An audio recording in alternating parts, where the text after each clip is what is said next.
Քրիստոսի խաղաղությունը ձեր հետ ըլլա սիրելիներս։ Մեր այսօրվա նյութն է դատավորին արակը։ Դատավորին արակը Ղուկասու ավետարանի 17-րդ գլուխ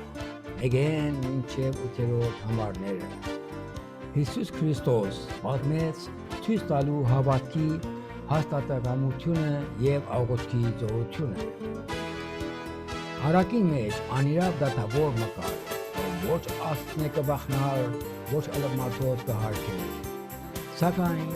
այրինը անդադար կգար իր մոտ արդարություն պահանջելով։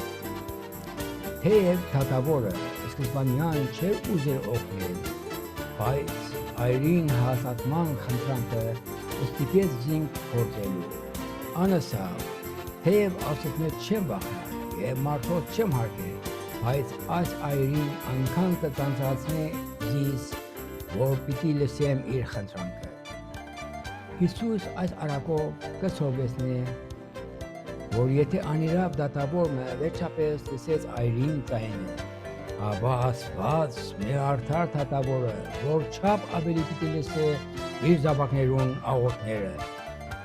Այս արակը մեզի կհրավիրե չհոգնել աղոթքեն եւ միշտ հավատքով դիմել Աստծուն։ Անմիշտ պատրաստ է օգնության հասնելու, այդ ուզե որ իր զավակները վստահին իրեն։ Հիսուս կհարցնե մարդու ոգին երբ կա, հավատ պիտի գտնե երկրի վրա։ Այս հարցումը մեզ կմղե հաստատ մնալու մեր հավատքի մեջ։ Թող այս արակը մեզ սովեսնե միշտ աղոթել, առանց հոգնելու, որտեղ Աստված լսող եւ արդար դատավոր է։ Ամեն։